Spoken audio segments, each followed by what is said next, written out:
Okay, in the top left we do have Classic, and in the bottom right we do have Ryung playing for Team Vitality. I think Classic's playing for Twisted Fates or Twisted Minds or whatever it is called. I cannot for the sake of my life remember the actual name of the team. They call themselves Twisted in the short version, so Twisted whatever.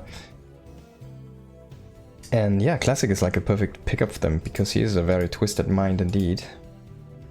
No, to be fair, he's like one of those guys who's a little bit off-brand all the time, so it's kind of a cool pickup in their theme basically as well. So I just wanted to see if it works. Yeah, I think the standard stuff works. I still need to set up a lot for the stream, to be honest though. I should actually get to you know, get going on that very soon, because like streaming again a bit more, of course. And yeah, I don't know, stream has been fun recently. Stream a lot of casting, a lot of games, yeah. So I should probably set up the stream a little bit better.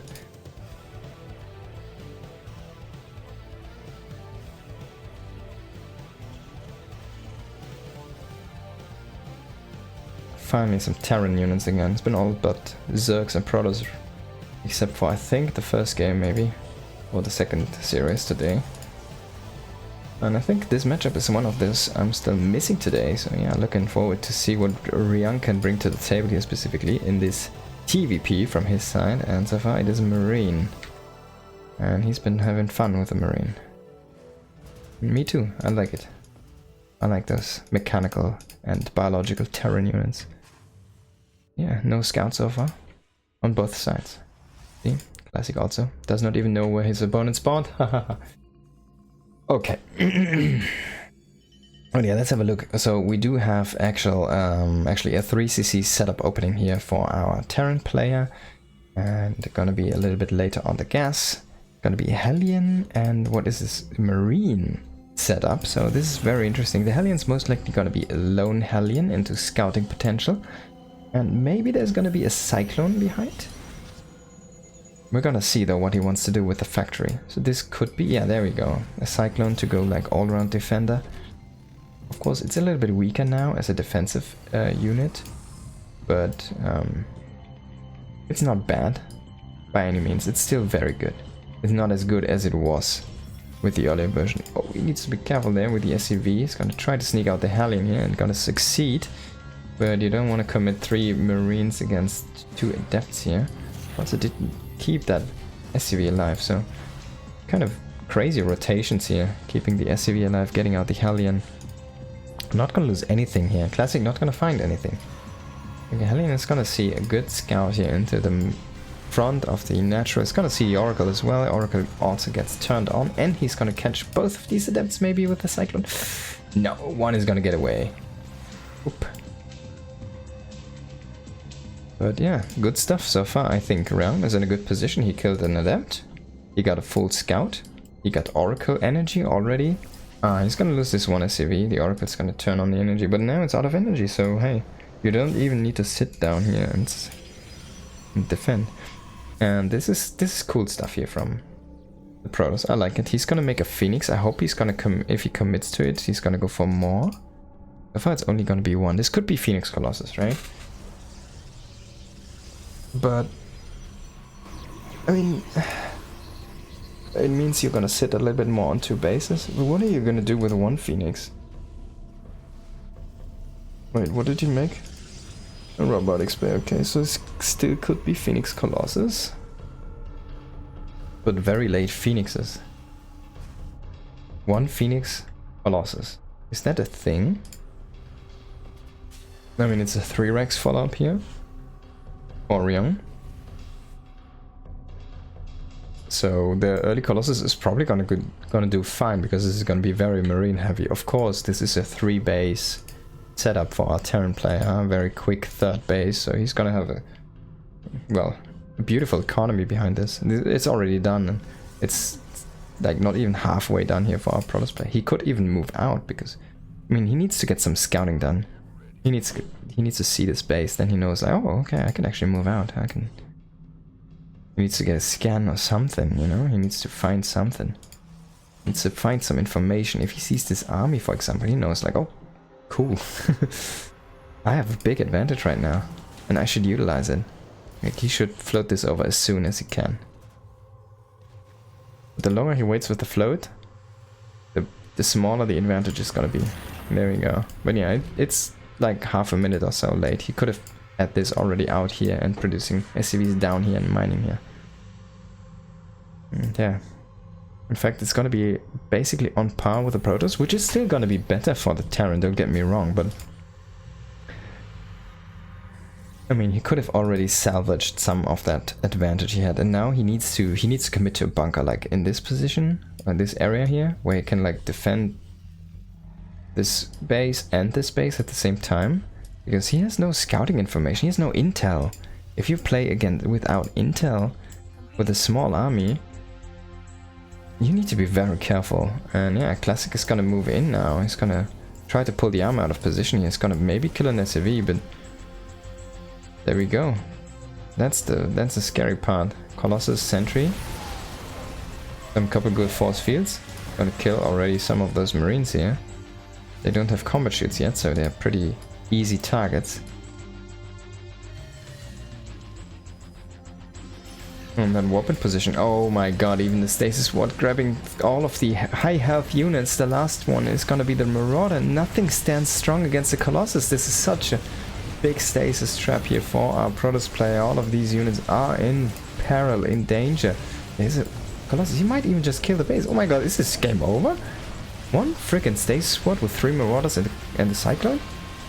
Yeah, he kills the base, he kills all the workers, he kills the army, and he is gonna get a GG out of it. And there we go. The perfect army rotation. Yeah, if you have a bunker, imagine you have a bunker here. You can fall back to that position. You can just anchor with that. Now you just lose the game. Oh my god. Crazy stuff. Yeah, Classic completely putting on a clinic there. On Ryung. It's like, I don't know. He dissected him literally there. GG, yeah. Definitely GG. Very well executed attack. And it feels like Ryung did some minor mistakes. He did not have enough intel, he did not see the army coming across the map, he did not move in the correct position, he did not set up the correct defenses, and it ended up costing him the game. One beautifully, perfectly executed attack, and well, there you go. It's all you need sometimes. And that's all this man needed here in the top left to win the first map. It is Classic. And the bottom right, we do have a Ryung playing for Team Vitality. Probably one of the more surprise pickups, I'd want to say, because Ryung is always like, he's been always kind of around, but never really been the big Ryung guy, which, like, he was one of those people, I want to say he played for SK Telecom, yeah, and he was one of those TVT snipers. So when we still had those team leagues going on and producing a lot of that content, and grabbing along these members into the teams, which would be basically maybe even not make it into the individual leagues, but they could be very specific matchup snipers and stuff, and like very skillful in one specific area of the game. And that's where we would sometimes see them in team leagues, and Ryung would always be quite decent in those team leagues, even though his individual league results wouldn't be the best ones. But of course in Wings he was a little bit stronger than he is now. Wings of Liberty, at least like he would be in the upper echelon of pro players, and now he's more in the lower echelon, I want to say. Not to try to take anything away from the man, he can definitely peek his head into the upper ranks, but unfortunately he rarely does it.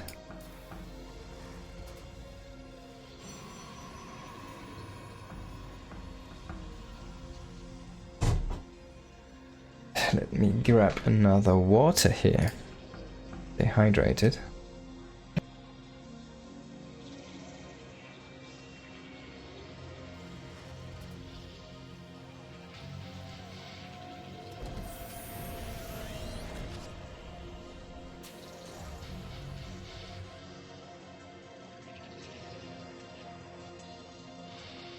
There we go. Reaper on the way here. Finally some mobile scouting. Of course the Hellion was lost, even though it like got the perfect scout, right? But it was just lost after the scout and then never got the follow-up scout, so no follow-up intel. And maybe an earlier scout can bring you the same information as the Hellion, but it will stay alive and get some additional info as well. Come on, Ryung, you don't want to shoot the Nexus, man. So he's not going to commit in, actually. And I don't like this, to be fair. Like, if you don't commit, you should go for a swoop through the main, to be fair, yeah. With a Reaper, that early Reaper.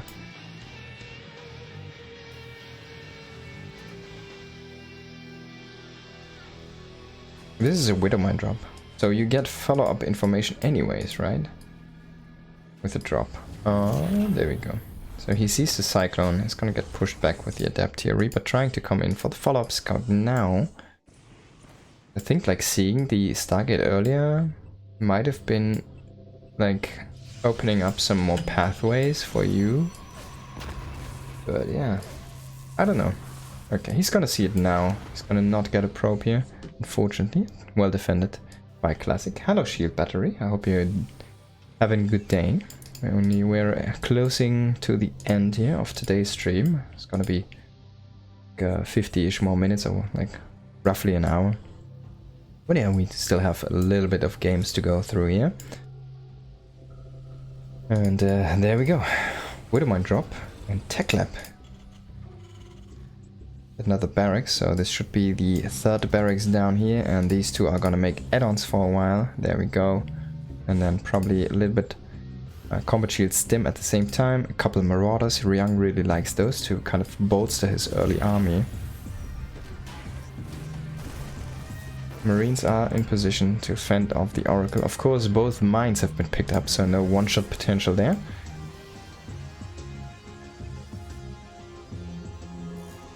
There we go. Classic is not gonna fall for this one.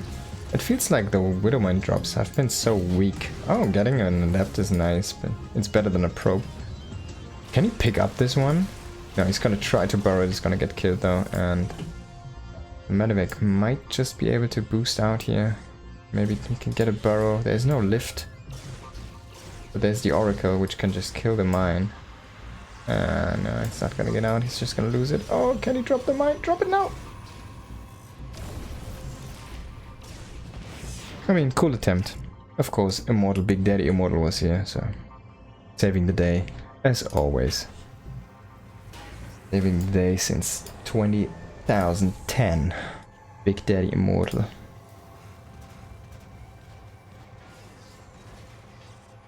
Okay, alright, there we go. So, third CC is gonna be delayed. And we do have a 3 racks follow-up here, as I said, a little bit Marauder heavy. Ryung likes to play that way, gets a little bit beef to his army. It's gonna be very strong against any gateway attempts here. And it's gonna be delaying these medivacs a tiny bit. There's a little bit of a supply block right now. We need to see some depots finishing up here.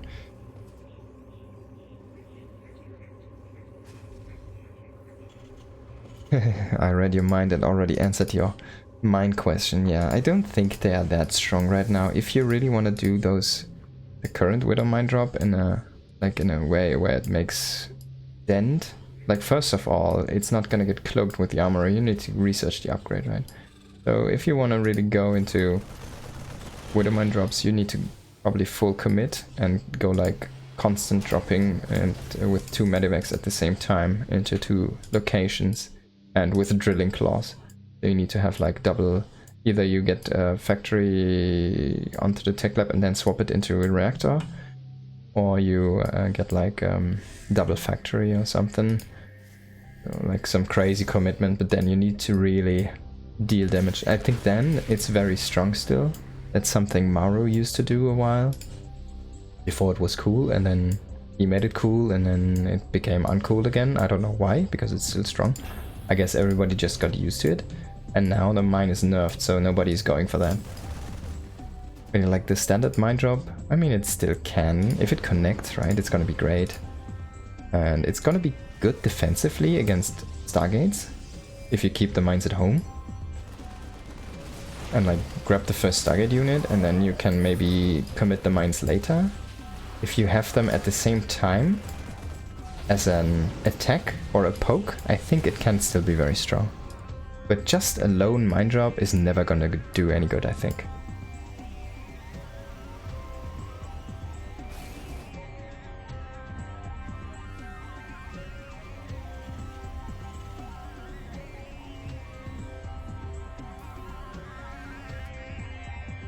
Alright, in this game though, there was only one medivac dropping a couple of mines, and yeah, that's when it gets very easy to defend, I wanna say here. There was no actual pressure going on at the same time, so it's just like a whack-a-mole game, basically. I mean, he got an adept, right? It's more than I think he should have gotten, to be fair.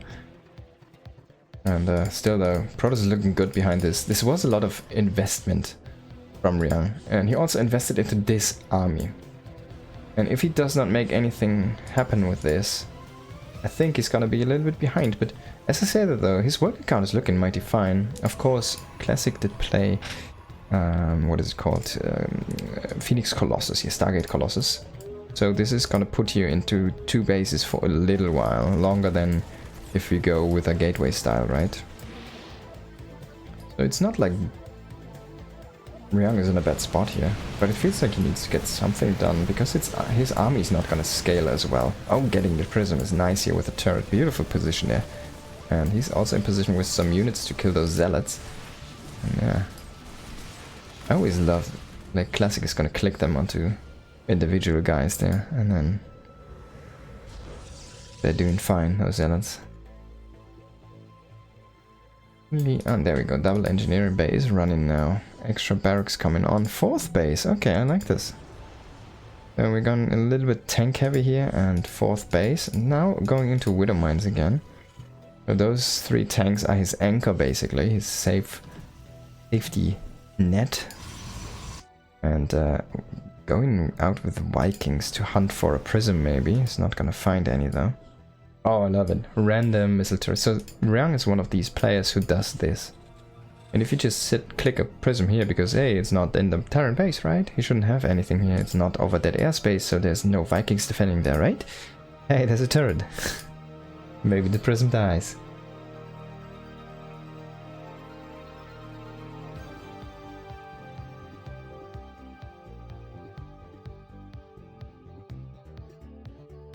I think it's just interesting that the Terran will avoid making turrets like the Plague, and Zerg will blind make sports flip dynamic from Brood War. Yeah, it's kind of true. Kind of funny to see. There are some players, to be fair, though, willing to make turrets, and I think it's kind of cool. Like, see? Like these setups, he's super safe against any prism attacks. Then though, I mean, it doesn't... Like, those turrets don't help you that much, in fact, right? You can... Most of the things you can do with a turret, you can also do with the units if you are not completely out of position, and they'll deal with it fine. But a turret just, it does mean you need to basically have less attention, right? You can have your attention focused somewhere else and have that area defended, and that's why I personally like those things, those setups. That's a really cool stuff to see here from Ryung, but it is an investment, and if it doesn't do anything, I mean, it's gonna grant him some vision, which is also cool. And then random Widow Mine here, getting some damage. Oh, he did get actually Drilling Claws, if I saw that correctly. Oh, he's gonna find the turret. But he's not gonna kill it, now he does know about it though. But yeah, let's see. The attack here, we do have Storm, we do have Colossi, and we do have Ghosts. Okay, so we need to see some big AMPs onto those Storms. But yeah, Classic is just gonna say, alright, I'm gonna abandon this base. EMP doesn't even drain the full energy here, because it was basically a full High Templar at 200. It only drained like 125 or something. 100 energy, okay, there you go. Oh, you need to be careful here, Ryung. Don't get caught out of position here. Don't get caught down with your pants. So he's very light on medivacs. I want to notice he has ton of Vikings. He's already committing into air as well here inside the Classic. So we do have a ton of Vikings, but this is a beautiful storm here, completely wrecking the Terran front line there. A lot of the ghosts do get evaporated, and those EMPs, they never really did hit the mark here. Everything is just completely falling apart. The engagement was, well, just so beautifully done here by Classic, and Ryung is very much struggling to find anything. That was a beautiful trade here. I mean, look at this. That was a beautiful trade. He's literally down, like he just dropped 50 supply for nothing. Yep. We saw that. This game looks so much nicer without the Healthbars. Thank you very much. I do agree. It definitely does look nicer. Oh, I did have the tab open there for a moment. Didn't even notice. Those Colossi just melted everything. Indeed they did. Oh, did you see? He just opened up the thing. I thought he was gonna push out the interceptors for his carriers, but he wasn't. And now Ryung is in a peril. He needs to defend his base, but he doesn't have anything in position. I mean, he's gonna keep this one alive. He's gonna set up turrets here, but he kind of wanted them down here, no? Maybe like a bunker or two? I mean, you can have as many storms as you want. You can have as many Colossi as you want. They're not gonna good. They're just not good against bunkers. He has so many Vikings. I think he's a little bit overcommitting into the air. He needs to make something happen with those. You don't want to snipe interceptors. You need to kill. You need to kill the AoE. You need to make something happen with those Vikings. They've been eating so much damage. Basically just killing a couple interceptors. That's it.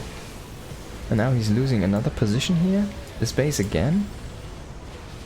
Ryung is completely on the back foot, and it feels like he has no anchor point to really fall back to and defend. Classic is just running through him. He's just cutting through him like a knife through butter, right? Warm butter, or like make it a hot knife, whichever you like. I mean, if you ever try to cut a cold piece of butter with like a cold knife, man, it's a terrible experience, I can tell. There we go, a beautiful arc this time, but it feels like the arm is already so small here for a Terran player, and everything is just falling apart. A little bit of the Vikings do remain in the air in the end, but Classic is just gonna close out the game. There we go, beautifully done here by our Protoss player. Well done.